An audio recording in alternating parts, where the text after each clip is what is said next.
नमस्कार दोस्तों, मैं राघव दीक्षित आपका अपने YouTube चैनल सक्सेविस्टा क्लासेस पर बहुत बहुत स्वागत करता हूं। दोस्तों, मैथमेटिक्स की हमारी जो श्रृंखला है उसमें आज हमारा चैप्टर है कंपाउंड इंटरेस्ट, चक्रवृद्धि ब्याज।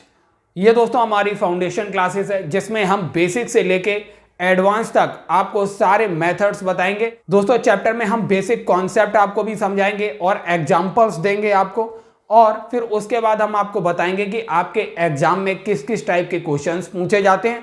फिर सबसे अंत में हम आपको शॉर्ट ट्रिक भी बताएंगे और फिर उसके बाद प्रैक्टिस सेट हम आपको करवाएंगे। तो इस मैथमेटिक्स की श्रृंखला को ज़्यादा से ज़्यादा शेयर कीजिए और ज़्यादा से ज़्यादा स्टूडेंट तक पहुँचाइए। तो आइए दोस्तों, सबसे पहले आज हम शुरू करते हैं कंपाउंड इंटरेस्ट। दोस्तों ये देखिए, आज हमारा चैप्टर है कंपाउंड इंटरेस्ट। कंपाउंड इंटरेस्ट समझने से पहले सबसे पहले हम दोस्तों आपको बता देते हैं कि सबसे पहले इंटरेस्ट अर्थात ब्याज होता क्या है। ब्याज दोस्तों, जब आप किसी बैंक से अथवा किसी व्यक्ति से कोई धन उधार लेते हैं तो आपको उस धन को जब वापस करते हैं तो उस धन के साथ आपको कुछ अतिरिक्त धन भी उसे देना होता है। अर्थात जितना आपने उधार लिया उसे कहेंगे मूलधन, और जितना आपने उसे चुकाया जो आपने धन है, अर्थात मूलधन तो चुकाया ही है, मूलधन के साथ साथ आपने अतिरिक्त धन भी चुकाया है। अतिरिक्त धन, जो अतिरिक्त धन है इसी को कहते हैं दोस्तों ब्याज। यही है क्या? अतिरिक्त धन, ब्याज। अब दोस्तों ब्याज कितने प्रकार का है? जैसे अगर आप देखेंगे, एक तो ब्याज वो होता है जो आपके मूलधन पर लगता है। जितना आपका मूलधन है, मान लीजिए मूलधन का 5% अगर आपसे लिया जा रहा है ब्याज, वार्षिक ब्याज अगर लिया जा रहा है, तो इस प्रकार के ब्याज को हम कहेंगे साधारण ब्याज।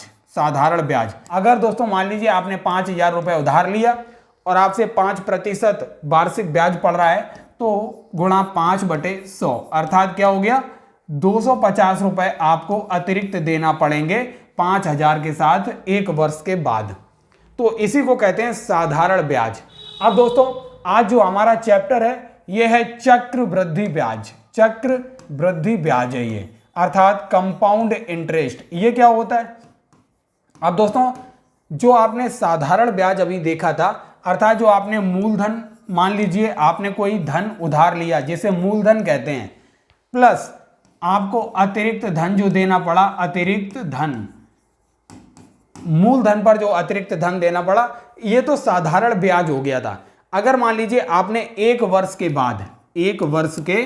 बाद अगर ब्याज नहीं चुका पाया, जो ब्याज है वो नहीं चुका पाया, तो मूलधन और अतिरिक्त धन अर्थात ब्याज, मूलधन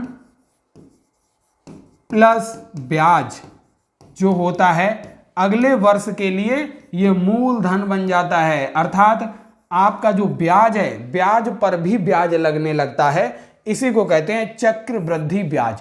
चक्र माने एक साइकिल, मतलब 1 वर्ष की जो साइकिल है, मान लीजिए एक वार्षिक अगर आपके ऊपर ब्याज जा रहा है 5% अगर वार्षिक ब्याज है, चक्रवृद्धि ब्याज, तो 1 वर्ष के बाद अगर दोस्तों आपने सालाना ब्याज नहीं दे रहे हैं तो वो ब्याज 1 वर्ष के बाद मूलधन में जुड़ जाता है और मूलधन और ब्याज मिलकर अगले वर्ष के लिए मूलधन बन जाता है। अर्थात आपके ब्याज और मूलधन दोनों के ऊपर आपको ब्याज देना पड़ता है। इसीलिए इसे चक्र अर्थात साइकिल वृद्धि, मतलब हर साइकिल के बाद इसमें वृद्धि हो जाती है, इसीलिए इसको कहते हैं चक्रवृद्धि ब्याज। तो दोस्तों उम्मीद करते हैं आपको समझ आ गई होगी चीजें। अब दोस्तों हम आपको बताते हैं कि जो बेसिक फॉर्मूला है चक्रवृद्धि ब्याज का, सबसे पहले हम आपको वो बताते हैं। अब दोस्तों देखिए, मान लीजिए आपने पी धन उधार लिया, पी को बोलते हैं मूलधन। जो धन उधार लिया जाता है उसे कहते हैं मूलधन। मान लीजिए इस पर चक्रवृद्धि ब्याज की दर जो है, दर R% है, R% ब्याज की दर है। आपने मान लीजिए टी समय के लिए धन उधार लिया था, तो समय हो गया टी। अब मान लीजिए टी समय के पश्चात आपका कुल धन जो हो गया, कुल धन कितना हो गया? मान लेते हैं ए हो गया कुल धन। ये कुल धन क्या होगा? ये होगा मूलधन प्लस ब्याज, मूलधन प्लस ब्याज। ये होता है कुल धन, इसे अमाउंट से डिनोट करते हैं। तो कुल धन, मूलधन प्लस ब्याज का फॉर्मूला क्या होता है? अमाउंट ए बराबर होता है मूलधन गुणा 1 प्लस ब्याज की दर r बटा 100 की पावर t। अर्थात अगर हम यहां कई जगह दोस्तों इसको n से भी डिनोट कर देते हैं, n से टाइम को, तो यहां पर याद रखिए n। तो अमाउंट बराबर p गुणा 1 प्लस r बटे 100 की पावर n। अब दोस्तों यहां पर अगर चक्रवृद्धि ब्याज का फॉर्मूला निकालना चाहते हैं तो क्या हो जाएगा? कुल धन a बराबर क्या हो गया? मूलधन प्लस ब्याज।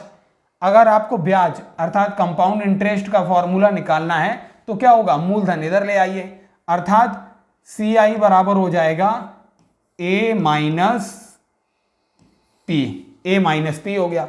अब a का फॉर्मूला आपको पता है, अमाउंट कुल धन का फॉर्मूला क्या होता है? मूलधन गुणा 1 प्लस r बटे 100 का होल पावर n। बस इसको यहां रख दीजिए, क्या हो जाएगा? p गुणा 1 प्लस r बटे 100 की पावर n माइनस p। ये होता है कंपाउंड इंटरेस्ट का फॉर्मूला। अब आपको दोस्तों चीजें समझ आई होंगी। मूलधन को p से डिनोट करते हैं, दर, ब्याज की दर जो है रेट ऑफ इंटरेस्ट r से, टाइम t को n से, और कुल धन अर्थात मूलधन और ब्याज मिलाकर जो होता है उसे a से डिनोट करते हैं, अमाउंट। तो आपको हमने कुल धन अर्थात मूलधन और ब्याज का फॉर्मूला होता है अमाउंट बराबर p गुणा 1 प्लस r बटे 100 की पावर n। और कंपाउंड इंटरेस्ट क्या हो गया? मूलधन, कंपाउंड इंटरेस्ट क्या हो गया? मूलधन को अमाउंट में से माइनस कर देंगे, a माइनस p। तो ये हो गया आपका फॉर्मूला। उम्मीद करते हैं ये बेसिक आपको समझ आया होगा। अब दोस्तों हम आपको एग्जाम्पल समझाते हैं। ये देखिए पहला क्वेश्चन, रुपए 8000 पर 2 वर्ष के लिए 10% ब्याज की दर से चक्रवृद्धि ब्याज ज्ञात करना है। ये कंपाउंड इंटरेस्ट है। अब आपको देखिए सब कुछ दिया हुआ है। मूलधन कितना दिया हुआ है? 8000 रुपए दिया था मूलधन। टाइम कितना दिया हुआ था? 2 वर्ष। और रेट ऑफ इंटरेस्ट 10% दी हुई थी। और आपसे क्या पूछा है?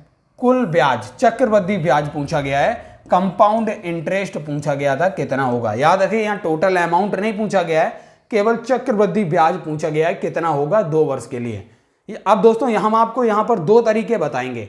एक तो जिसमें कैलकुलेशन बहुत ज्यादा करनी पड़ती है, जो फॉर्मूला बेस है। अब हम दूसरा मेथड बताएंगे आपको बिना फॉर्मूले के, वो कैसे करेंगे वो भी आपको बताएंगे। अब देखिए हमने आपको बताया कंपाउंड इंटरेस्ट का फॉर्मूला क्या होता है? कुल धन माइनस मूलधन।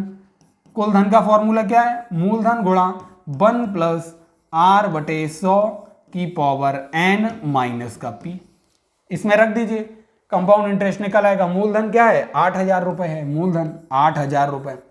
1 प्लस r कितना है? 10% है, तो 10 बटे 100 हो गया। टाइम 2 वर्ष है, माइनस का 8000 हो गया। 10 धाम 100 हो गया। तो ये निकल के क्या आएगा? 8000 गुणा ये हो जाएगा 11 गुणा 11 बटे 100 माइनस का 8000। अब दोस्तों आसानी से हल हो जाएगा। 8000 पूरे में से कॉमन ले लेंगे। 8000 अगर कॉमन लेंगे तो क्या आएगा? तो आएगा 121 माइनस का 100 बटे 100, यही आएगा।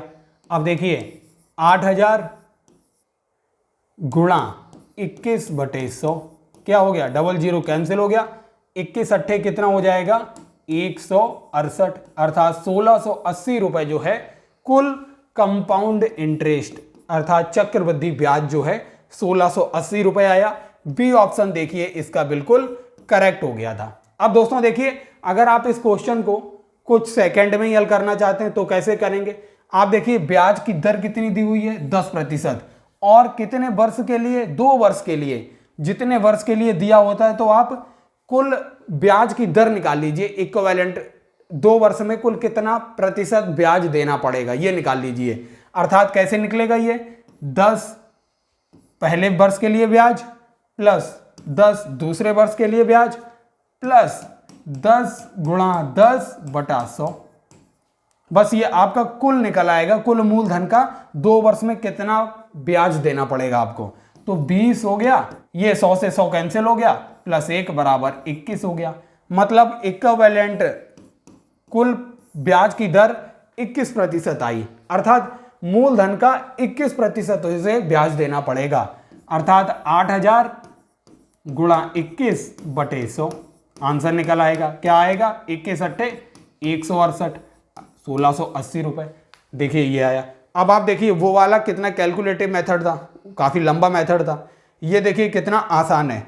आपने क्या किया, 10% चक्रवृद्धि ब्याज की दर से 2 वर्ष के लिए आपको कुल ब्याज निकालना था, तो हमने इक्विवेलेंट अर्थात कुल ब्याज कितना प्रतिशत देना पड़ेगा वो निकाल लिया। 2 वर्ष के लिए 10 पहले वर्ष के लिए, प्लस 10 दूसरे वर्ष के लिए, प्लस 10 गुणा 10 अर्थात पहले वर्ष के लिए गुणा दूसरे वर्ष के लिए बटे 100।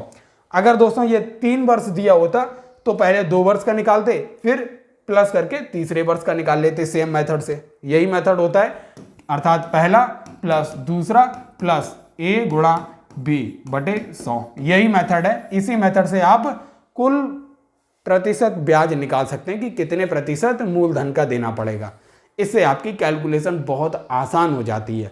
ये मेथड हमने आपको बता दिया। अब दोस्तों देखिए अगला क्वेश्चन हम आपको दिखाते हैं कि किस टाइप का क्वेश्चन आपसे पूछा जाता है। ये देखिए, राम ने 1600 रुपए चक्रवृद्धि ब्याज दर पर 2 वर्ष के लिए निवेश किए और उसको 2 वर्ष के बाद 1764 रुपए प्राप्त हुए, तो चक्रवृद्धि ब्याज की दर आपको ज्ञात करनी थी, अर्थात रेट ऑफ इंटरेस्ट ही आपको ज्ञात करना था, रेट ऑफ इंटरेस्ट। और दिया क्या था? 1600 रुपए मूलधन दिया हुआ था, 1600 रुपए मूलधन। और कुल धन कितना हो गया 2 वर्ष के बाद? अमाउंट ए दिया हुआ था 1764 रुपए, और टाइम कितना दिया हुआ था? एन दिया हुआ था 2 वर्ष। अब दोस्तों कितनी आसानी से आप निकाल सकते हैं।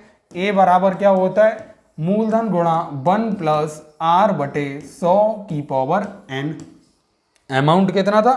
1764 बटा पी नीचे आ जाएगा तो 1600 था, ये 1600 बराबर ये आर कितना दिया हुआ है? आर आपको निकालना है 1 प्लस आर बटे 100 की पावर 2। टाइम की वैल्यू 2 थी। अब दोस्तों देखिए अगर आप इसे कट करेंगे तो 4 से कट हो जाएगा, 4 चौक 16, 4 चौक 16 और 4 एकम 4, 4 चौक 16।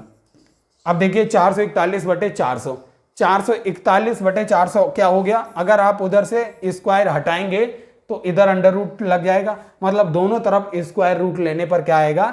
441 बटे 400 बराबर 1 प्लस आर बटे 100 हो गया।